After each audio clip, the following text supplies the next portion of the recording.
Bitter criticism. Reading Russia Today, I guess Israel is still there.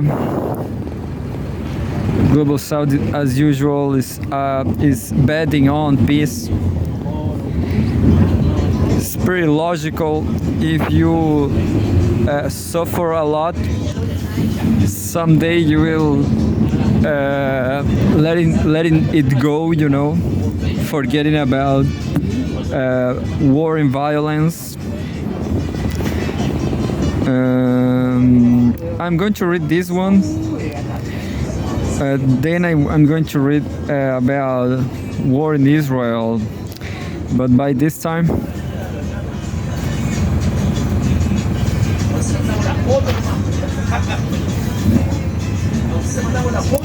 I guess she is Pepe Escobar's girlfriend, or yeah, but who knows. August 3rd, Olympic boxing controversy. Gender bending is the new doping. Gender bending. Who knows?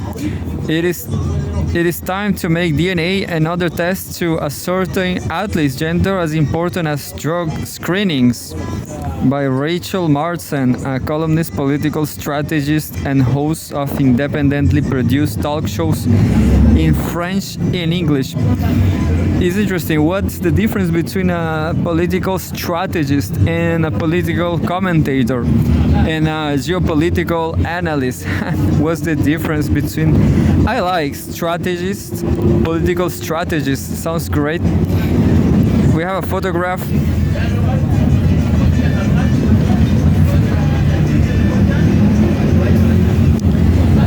She looks like a man, but I saw an interview. I listened to an interview actually, and she doesn't have a tiny voice of women, So that's why I think she has a little voice, a tiny voice of women. So that's why I think she's a woman.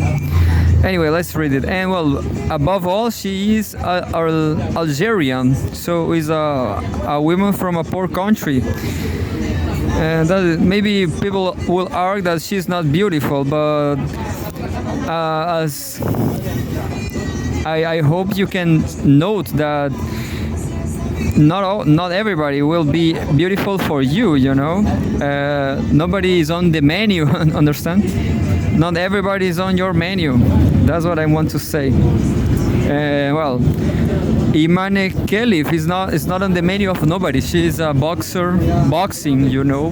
That's it. She's boxing, not having sex with Elon Musk. Let's say anyway. Imane Khelif of Algeria on red and Angela Carini of Italy on cyan in action during their women's 66 kilogram preliminary round of 16 bout of the boxing competitions in the Paris 2024 Olympic Games at the Nord Paris Arena in Villepin, France, 4th August 2024. I will try to see the next battles, the next fights, the next fightings from Imane Khelif. I don't think she destroyed everybody. She is. I'm keep saying she because I guess she's a woman, but I guess I know she has lost in his career. She lost for a blonde, huge woman from the Netherlands. She was beautiful. I will take for my personal life, for my sentimental life. I will take this Netherlands woman and nor Imane Khelif, but it's not on my menu neither, So I don't have to judge the beauty of boxers, That's out of question. Anyway, let's read it. Boxing competitions on the Paris 2024 Olympic Games at the Nord Paris Arena in Villepin, France. Ever since the Paris Olympics triggered culture warriors by dumping drag queens all over the opening ceremony like Flor Decel with a faulty cap, they have been on high alert for any perceived attempts by the organizers to further a woke gender-bending agenda. When Algerian boxer Imane Khelif defeated Italian Angela Carini in a fight that lasted just 46 seconds, with Carini taking a punch on the head and reeling from a suspected broke nose. It didn't take long for social media to pick up on Carini's cry and the match wasn't that the match wasn't fair. Nor will it take long for a debate to emerge along the usual fault lines around Khelif's gender and for Khelif to become a Rorschach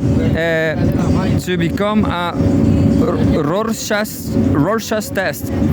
Former competitive swimmer Relay Gaines tweeted that men don't belong in women's sports, to which formerly Twitter owner Elon Musk replied, "Absolutely." Gaines has become an activist against men competing in women's sports as a result of having to face off against transsexual swimmer Leah Thomas in the NCAA College Swimming Championships.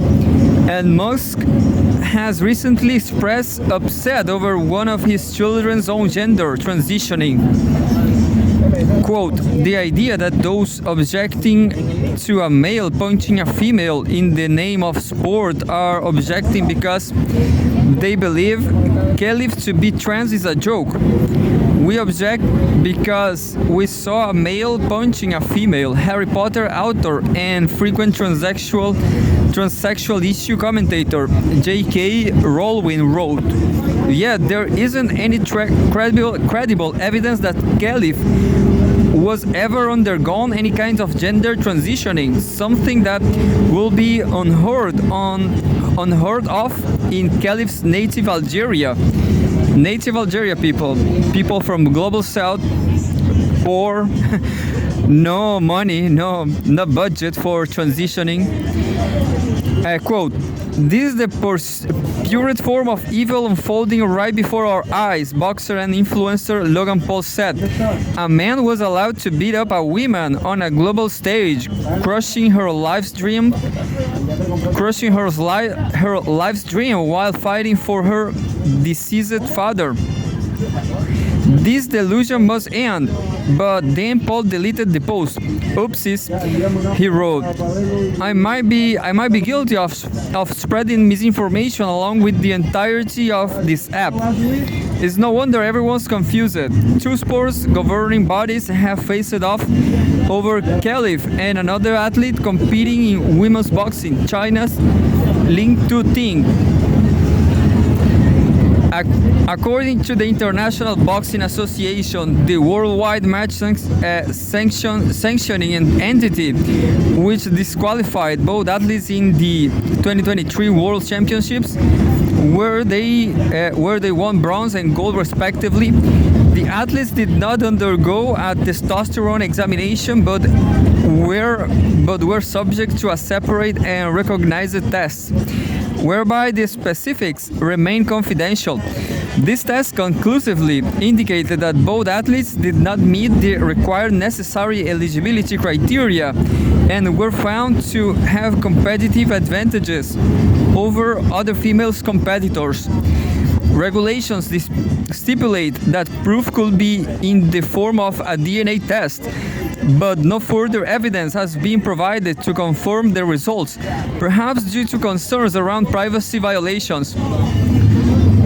In other corner, the International Olympic Committee calls the IBA's ruling sudden and arbitrary,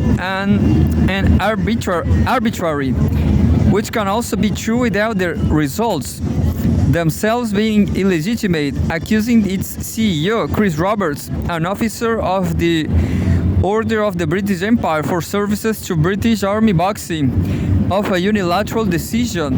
The IOC issued a statement related to the latest controversy, stipulating that As with previous Olympic boxing competitions, the gender and age of the athletes are based on their passport. That's hardly a rigorous test, particularly when there are at least two countries already, Canada and the US, that permit anyone to freely decide the gender that gets listed on their passports. Arguably the most level-headed take came from transsexual former Olympic decathlon champion Caitlyn Jenner, who explained it in a recent Netflix documentary about Jenner's sporting career and life that it was Bruce Jenner who won those accolades, not Caitlyn. Bruce also had the integrity to keep the dresses at home and not show up in one to compete in the women's decathlon. And Jenner does not now support any man who would. Jenner has described Khalif as the Algerian competitor with XY chromosomes, referencing to the IBA test results, as he has argued that the IOC has a duty to project the integrity of women's sports. The IOC doesn't seem too interested in actively doing so, however, preferring instead to just take participants and countries' word for it.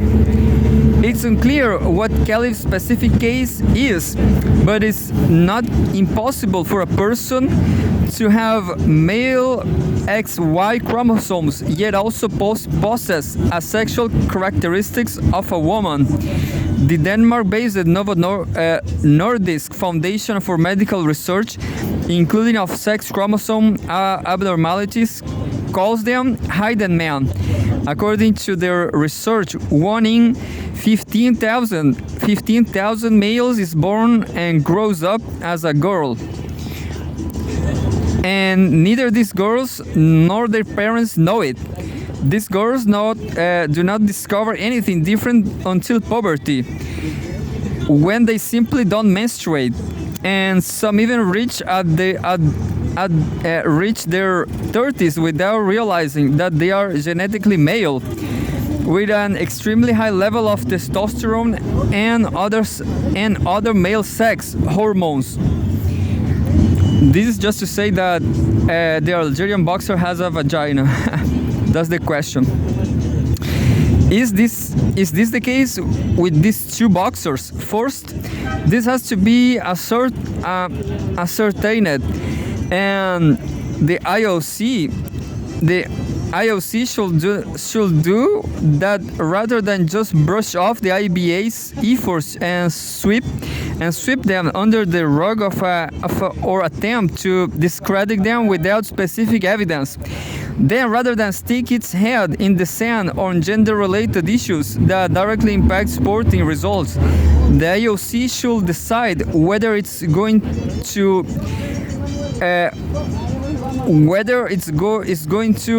in fact allow hidden men, in the exact words of scientific medical researchers, to compete against women in various sports.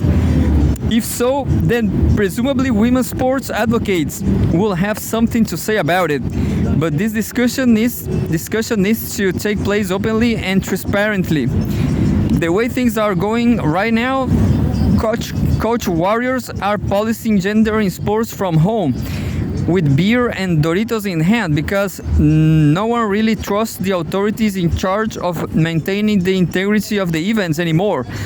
It's hardly unreasonable, considering that the Paris Olympic organizers, whose actions are presumably validated or at least monitored by the International Olympic Committee, have already allowed the ideology and special interests to trample the playing field.